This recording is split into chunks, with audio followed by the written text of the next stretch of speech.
Ready for take 3, 2, 1, action. Baiklah, sekian saja musyawarah petang ini dan akan ditangguhkan pada minggu depan. Sekian, terima kasih. Boleh bersuara sekarang? Terima kasih, bos. Sama-sama. Tuan Zainal, Ya? ada surat penting ni tuan. Cuba tuan tengok. Terima kasih. Nampak macam penting ke tuan? Surat apa ni? Entah, saya ada orang hantar tadi. Ya Allah! Tak Allah tuan, apa dah jadi tuan? Tuan okey tuan? Hutang! Allah! Hutang! Apa dah jadi ni tuan? Sila selesaikan hutang anda.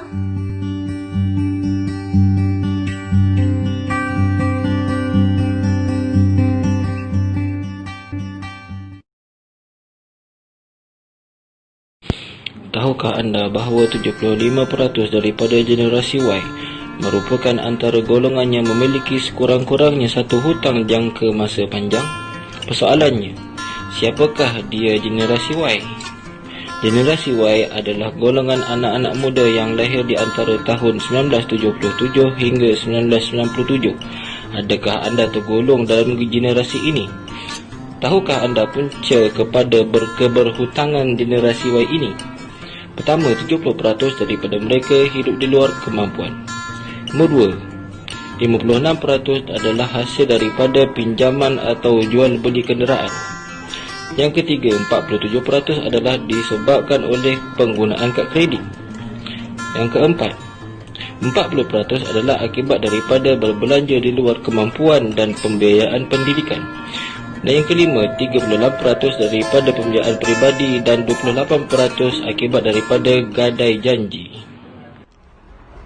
Ramai yang tidak sedar bahawa pengurusan kewangan yang tidak terurus akan membawa implikasi, iaitu implikasi yang buruk dalam kehidupan seharian. Antaranya, mengakibatkan berlaku perceraian di rumah tangga, muflis pada usia muda dan dibelenggu kebimbangan akibat keberhutangan melampau. Oleh itu, proses perancangan kewangan perlulah dilakukan bagi mengelakkan hutang tidak terurus, mengelakkan persengketaan dalam masyarakat, pada masa yang sama bebas daripada kebimbangan dan dapat merancang perlindungan diri sepanjang hayat. Untuk itu, mari kita belajar mengenai proses perancangan kewangan. Langkah pertama, nilai kedudukan kewangan semasa. Langkah yang kedua, tetapkan matlamat kewangan. Langkah ketiga, tentukan tindakan yang wajar diambil. Yang keempat, nilai alternatif pilihan yang ada. Langkah yang kelima, wujudkan pelan kewangan masa depan. Manakala langkah yang terakhir, buat kajian semula mengikut perubahan peringkat hidup dan matlamat. Sebagai seorang insan yang bertanggungjawab, seseorang itu perlulah mengetahui dan memahami peringkat hidup dan matlamat kewangannya. Sebagai contoh, memahami fasa kehidupan sebagai seorang yang bekerja dan tinggal sendiri, serta memahami di mana fasa seseorang itu mempunyai keluarga dan mempunyai anak yang bersekolah. Kesemuanya memerlukan kedudukan kewangan yang berbeza-beza. Untuk itu, seseorang perlu bijak mengatur perbelanjaan dan membezakan antara keperluan dan kehendak. Apakah itu keperluan dan apakah pula yang dinamakan kehendak? Keperluan ialah sesuatu yang diperlukan untuk meneruskan kehidupan dengan sempurna. Sebagai contoh, makanan dan tempat tinggal.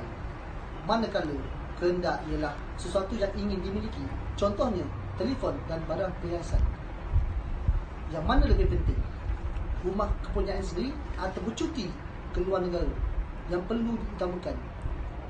Kelengkapan sekolah anak-anak atau telefon bimbit yang berharga? Fikir-fikirkanlah.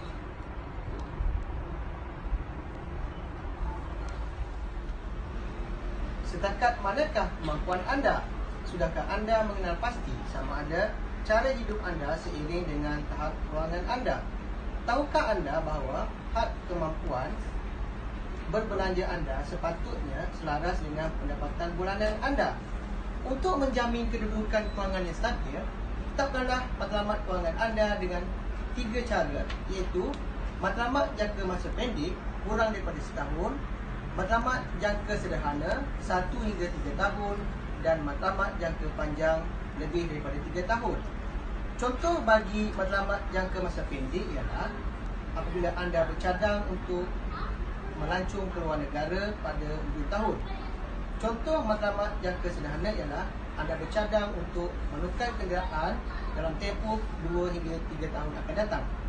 Dan contoh matlamat jangka panjang ialah anda menyediakan dana untuk pendidikan anak-anak yang masih kecil. Tahukah anda apa itu harta besi?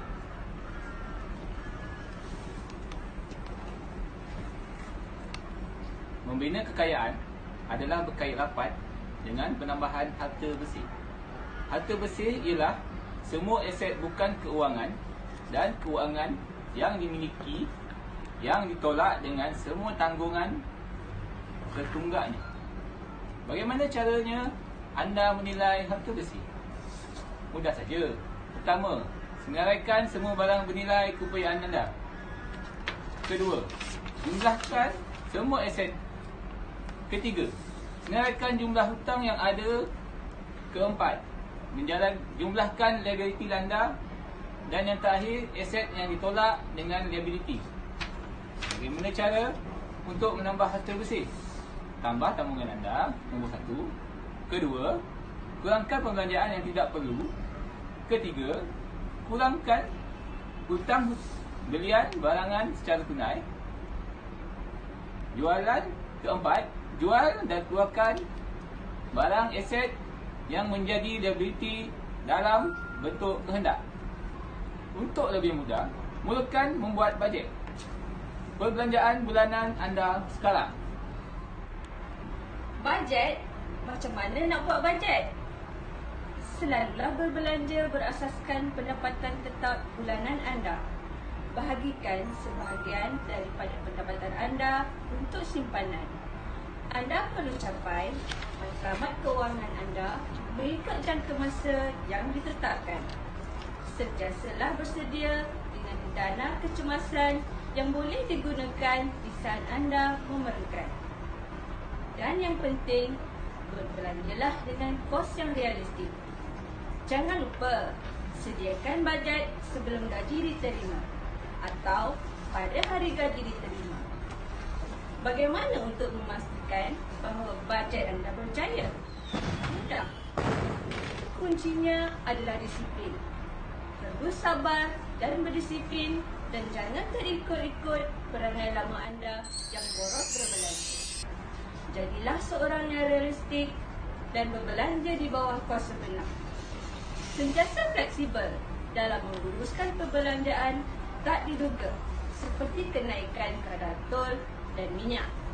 Simpan sedikit lebihan untuk hiburan dan aktiviti bersama rakan. Sekiranya anda berdisiplin dalam melaksanakan bajet, anda juga boleh menambah aset lain dengan wang gaji anda.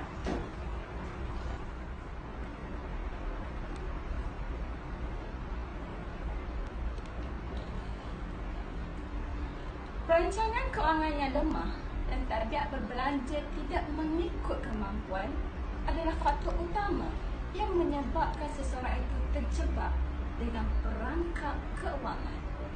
Sebagai contoh, penggunaan kad kredit tanpa sekatan, membeli keperluan tanpa perancangan, terlibat dengan skim cepat kaya, melayari lalu membeli belah atas talian tanpa keperluan dan membuat pinjaman tanpa keperluan yang mendesak. Kad kredit ditolak? Awas, sentiasalah berwaspada dengan tanda amaran tentang keuangan anda. Sekiranya anda berdepan dengan tanda-tanda amaran seperti kad kredit dibatalkan, sering menerima panggilan daripada si penghutang, segeralah mendapatkan bantuan daripada kaunselor kewangan anda. Ingat, hidup tenang tanpa hutang. Bagaimana? Dapatkah anda mempelajari sesuatu? Untuk menguruskan keuangan dengan baik, perlulah dilakukan dengan sistematik. Pendapatan kita, walau sekecil mana pun, sekiranya diuruskan dengan baik, masih boleh mencukupi dan masih boleh hidup dengan tenang. Pendapatan yang besar, sekiranya tidak diurus dengan baik, akan membuat kita merasa sempit dan sesak. Pasti anda pernah mendengar pepatah Melayu, semakin besar periuk, semakin banyak keraknya. Jadi, belajarlah menyimpan dan mengurus keuangan dengan baik. Buatlah bajet yang bijak supaya anda tidak tersasar dalam berbelanja. Sentiasa bijak membezakan antara keperluan dan kehendak. Laburkan duit pada perkara-perkara yang berfaedah supaya aset berkembang dan pendapatan bertambah. Ingatlah, hidup tenang tanpa hutang.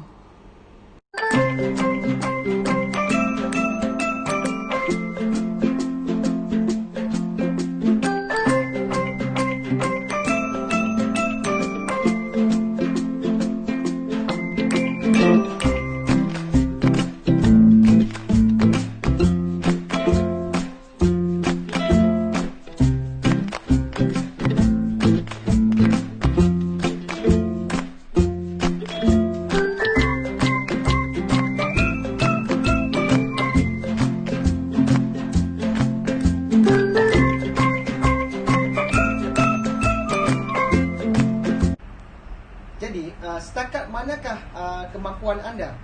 Sudahkah anda mengenal pasti sama ada cara hidup anda seiring dengan